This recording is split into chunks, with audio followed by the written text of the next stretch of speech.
संभल में अवैध निर्माण के खिलाफ प्रशासन का एक्शन लगातार जारी है। खग्गूसराय मोहल्ले में सुबह होते ही गली से अवैध निर्माण हटाने का काम शुरू हो गया। यहां पर लोगों ने गली के भीतर नालियों पर अवैध कब्जा कर चबूतरे बनवा लिए थे, जिन्हें तोड़कर गली को चौड़ा किया जा रहा है। जहां पर बुलडोजर पहुंच रहा है, वहां पर बुलडोजर से अभियान चलाया जा रहा है। जहां पर बुलडोजर नहीं पहुंच सका, वहां पर हथौड़े का इस्तेमाल किया जा रहा है।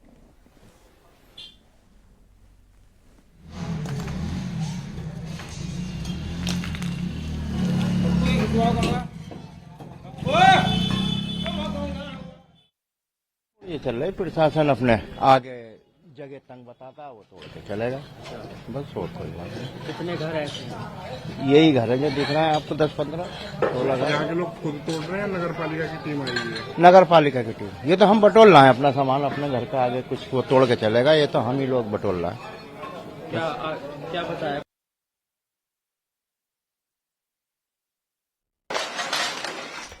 तो अतिक्रमण को तोड़कर अब गलियों को यहां पर चौड़ा किया गया।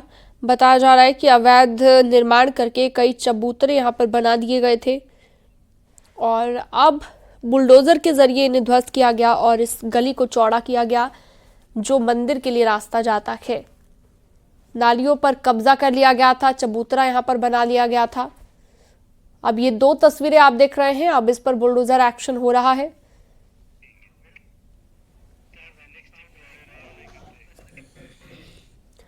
संभल मंदिर परिसर में बने कुएं के सामने वाला गेट उखाड़ा गया है। घर में खड़ी कार को भी निकाला गया है। गेट की जगह पर अब दीवार लगाई जाएगी। घर की एंट्री का रास्ता बदला गया है। अवैध निर्माण पर जिला प्रशासन की कार्रवाई लगातार जारी है।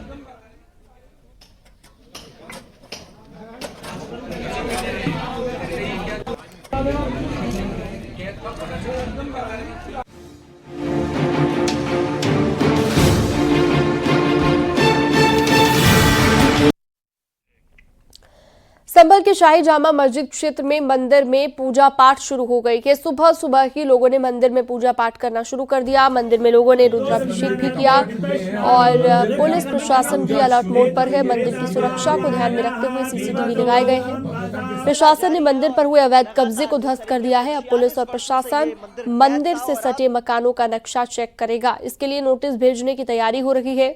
सूत्रों के मुताबिक मंदिर परिक्रमा के लिए आसपास का स्ट्रक्चर तोड़ा जाएगा।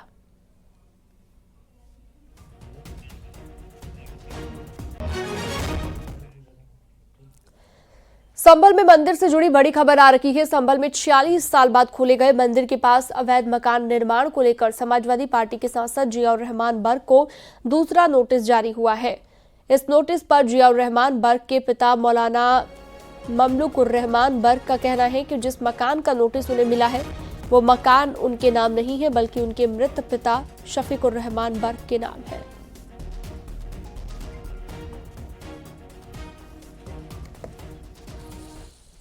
जो डेवलपमेंट अथॉरिटी एरिया होता है या विनियमितीकरण क्षेत्र होता है, उसकी एक सामान्य प्रक्रिया है कि जो भी अवैध रूप से निर्माण होता है उनको नोटिस जारी करना। इसी के तहत अनेक लोगों को नोटिस जारी किया गया। उसी के अंतर्गत यह भी नोटिस जारी किया गया। इस नोटिस में होता है, एक तो अर्थदंड होता है और अर्थदंड भरना होता है। नोटिस हमें तो नहीं मिला है, लेकिन उनसे फरीद अहमद एडवोकेट से बात हुई थी तो उन्होंने कहा कि हमने इसमें 15 दिन का टाइम ले लिया है। अच्छा, 15 दिन का समय आपने हाँ। क्या कह रहे हैं नोटिस में, क्या बताया है उन्होंने? नोटिस में उनके मुताबिक, मुझे तो पता नहीं है, उनके मुताबिक ये है कि तो आपने बगैर इजाज़त के बनाया है, ये है वो है। कार्रवाई अभी हम जवाब देंगे। ये तो हाँ, ये तो वैसे प्रेशर बनाने के लिए, बिलावजी के एक खौफज़दा करने के, हम इससे खौफज़दा नहीं हैं। मुख्यमंत्री योगी आदित्यनाथ ने शनिवार 14 दिसंबर को राज्यसभा के सभापति जगदीप धनखड़ और इलाहाबाद हाईकोर्ट के जज शेखर कुमार यादव के खिलाफ महाभियोग नोटिस देने के लिए विपक्ष पर तीखा प्रहार किया। वर्ल्ड हिंदू इकोनॉमिक फोरम 2024 को संबोधित करते हुए सीएम योगी ने कांग्रेस पर दोहरे मापदंड अपनाने का आरोप लगाया। उन्होंने कहा कि जो कोई भी सच बोलता है, ये लोग उस पर महाभियोग के साथ दबाव डालकर उसका मुंह बंद करने की कोशिश करते हैं और फिर भी वो संविधान की बात करते हैं, उसकी दुहाई देते हैं। उनके दोहरे मापदंड देखें। सभापति महामहिम उपराष्ट्रपति हुआ करते हैं। महामहिम उपराष्ट्रपति जी के खिलाफ कांग्रेस के नेतृत्व में विपक्ष ने एक नोटिस दी है। जो भी सच बोलेगा ये लोग महाभियोग का धौंस देकर के उसके मुंह को बंद करने का प्रयास करेंगे, और फिर भी ये लोग संविधान की दुहाई देते हैं। इनके दोहरे चरित्र को देखो ना।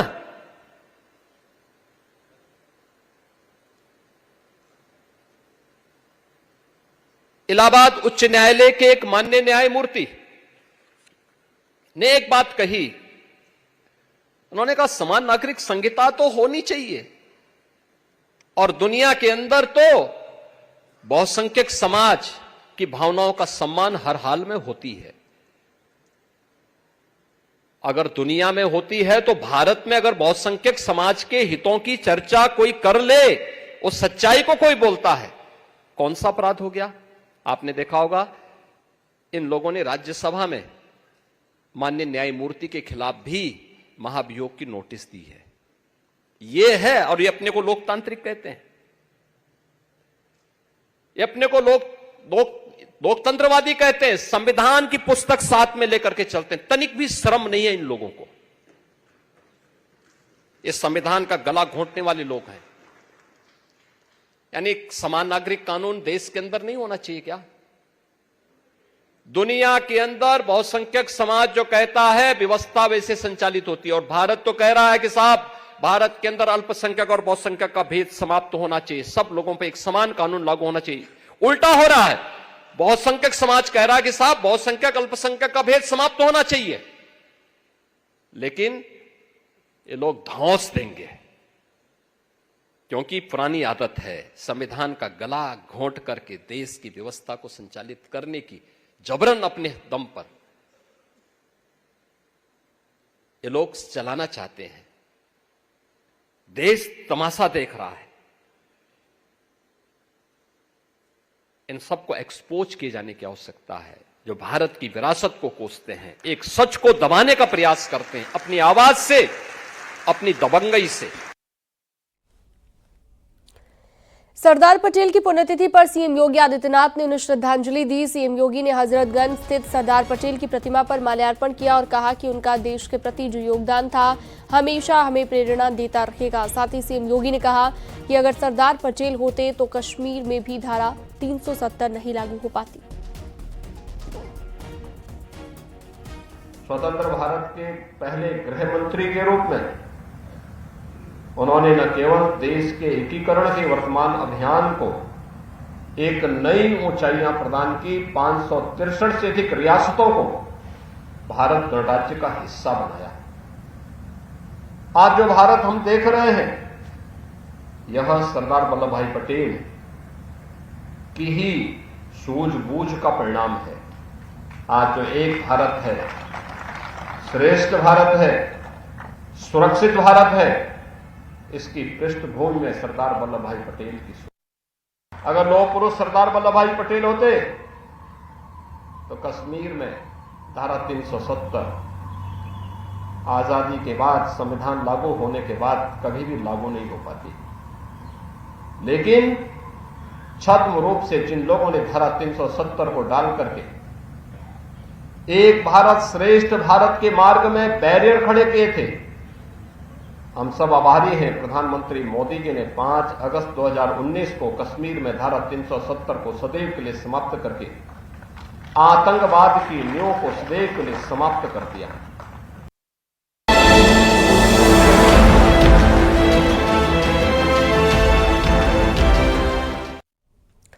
यूपी विधानसभा सत्र का शीतकालीन सत्र कल से शुरू होने जा रहा है और इस सत्र में अनुपूरक बजट पेश किया जाएगा। इससे पहले बैठकों का दौर जारी है।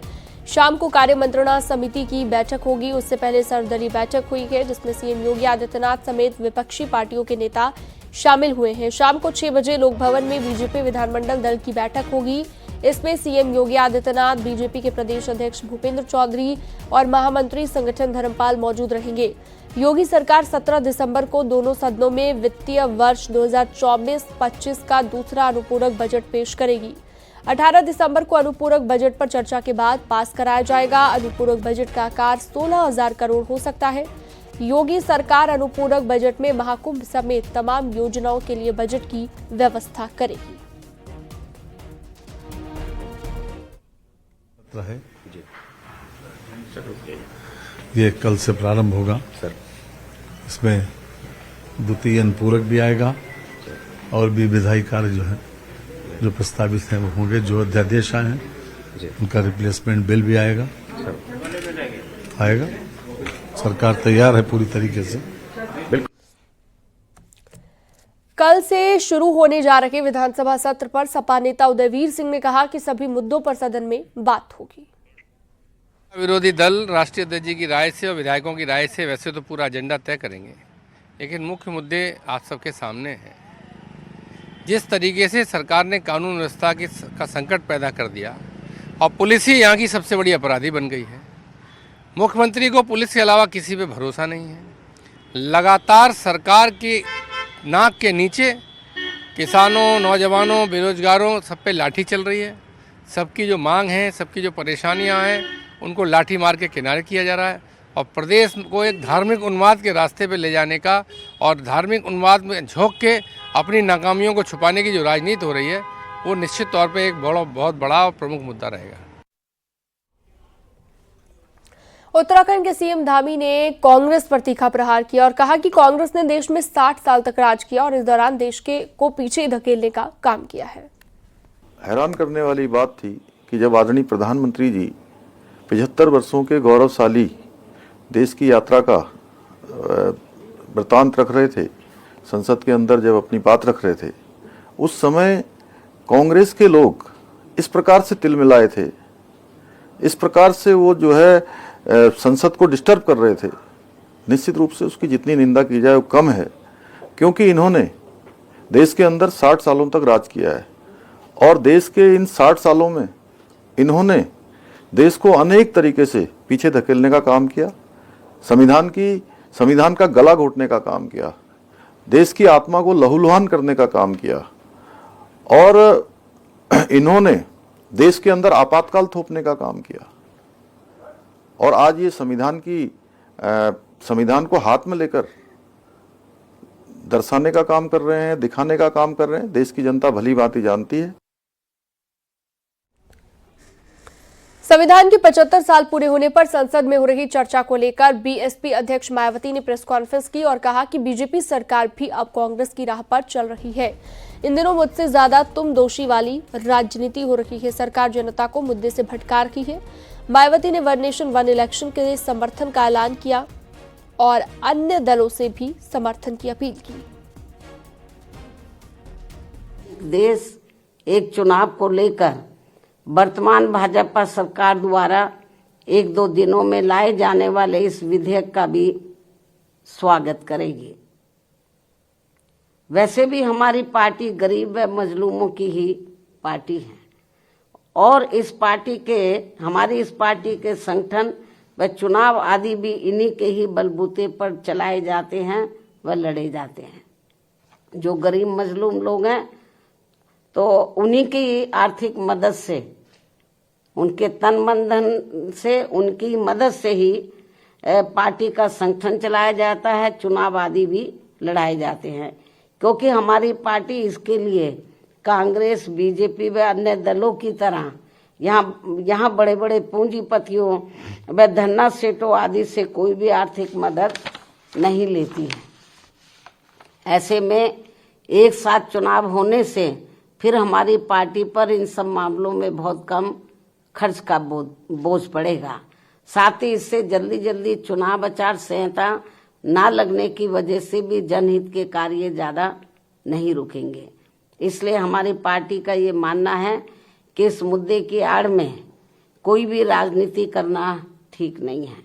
अर्थात इस मामले में सभी पार्टियों को दलगत राजनीति से ऊपर उठकर देश व आम जनहित में कार्य करना चाहिए, तो ये बेहतर होगा, उचित होगा।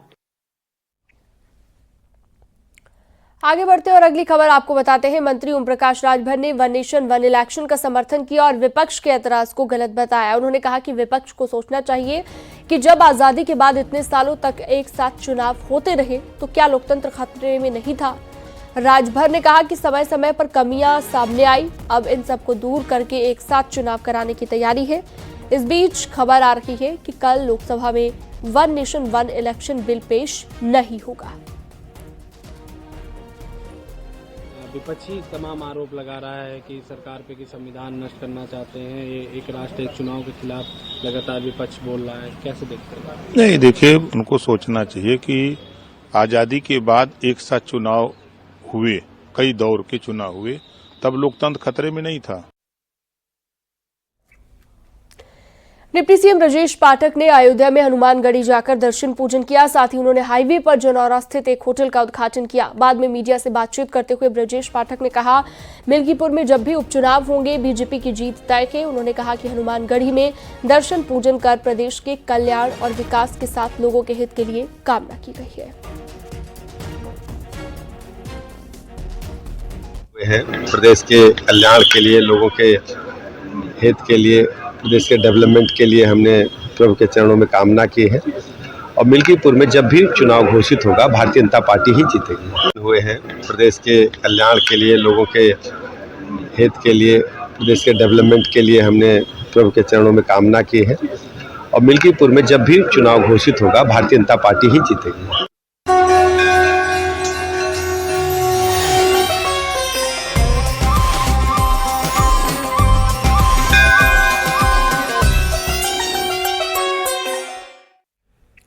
वहीं प्रयागराज में महाकुंभ में शामिल होने के लिए उज्जैन में महाकाल को निमंत्रण दिया गया। यूपी सरकार के मंत्री स्वतंत्र देव सिंह और दिनेश प्रताप सिंह खुद जाकर उज्जैन पहुंचे और महाकाल को महाकुंभ में आने का न्योता दिया, उन्हें आमंत्रित किया गया। उज्जैन में मंदिर के नंदी हॉल में बैठकर दोनों मंत्रियों ने महाकाल के लिए अपने सरकारी लेटरहेड पर निमंत्रण पत्र लिखा और प्रभु का आशीर्वाद प्राप्त किया। पूजन व्यवस्था पुजारी संजय शर्मा और अर्पित शर्मा द्वारा कराई गई।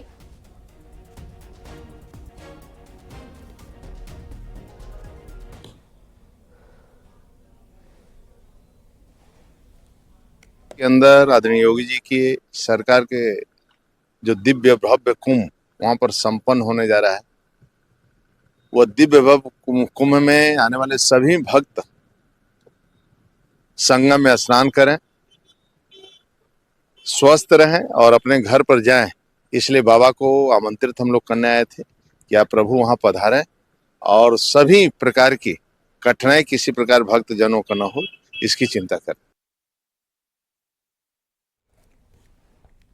इस बार महाकुंभ में सुरक्षा व्यवस्था चाक चौबंद है। खास बात यह है कि इस बार सीसीटीवी कैमरे में एआई का इस्तेमाल किया जाएगा। कुंभ क्षेत्र में 2700 से ज्यादा कैमरे लगाए गए हैं और लगभग सभी कैमरे एआई द्वारा संचालित होंगे।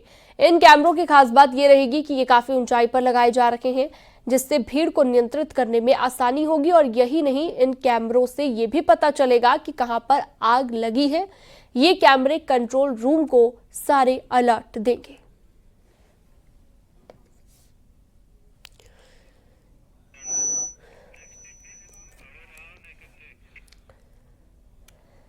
महाकुंभ क्षेत्र में प्रशासन ने सारी तैयारियां लगभग पूरी कर ली हैं। इस बीच संगम नोज पर एक सेल्फी पॉइंट श्रद्धालुओं के आकर्षण का केंद्र बना है। इस सेल्फी पॉइंट पर श्रद्धालुओं का जमावड़ा लग रहा है। लोग इसे काफी पसंद कर रहे हैं।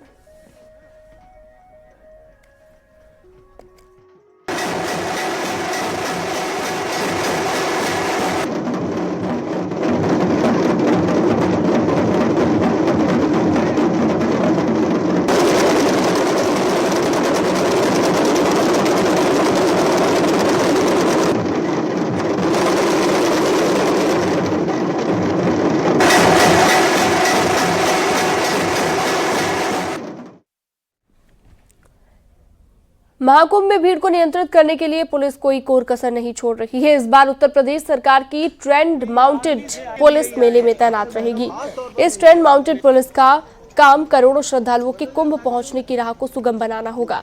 पुलिस के जवान यहां पर पैदल नहीं पहुंच पाएंगे। यहां पर माउंटेड पुलिस जाकर श्रद्धालुओं की राह को आसान करेगी। इसके लिए 130 घोड़े और 166 पुलिसकर्मी और स्टाफ तैनात किए गए हैं। इसमें भारत ब्रीड के घोड़ों के साथ ही अमेरिकन और इंग्लैंड ब्रीड के घोड़े तैनात किए गए हैं, जो कि महाकुंभ में भीड़ नियंत्रण का काम करेंगे।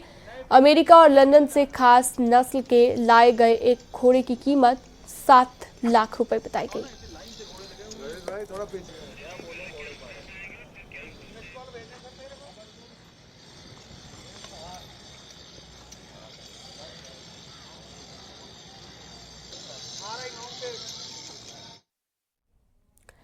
13 जनवरी 2025 से भारत की आस्था, अध्यात्म और संस्कृति के दिव्य महोत्सव महाकुंभ का आगाज हो रहा है। उससे पहले महाकुंभ को लेकर न्यूज 18 डिजिटल चैनल लॉन्च करने जा रहा है। आज न्यूज 18 के डिजिटल चैनल का लोगो लॉन्च होगा और कल 16 दिसंबर को डिजिटल चैनल लॉन्च होगा। अब प्रयागराज महाकुंभ से जुड़ी हर एक खबर नेटवर्क 18 के डिजिटल प्लेटफॉर्म न्यूज 18 कुंभ पर आप देख सकेंगे।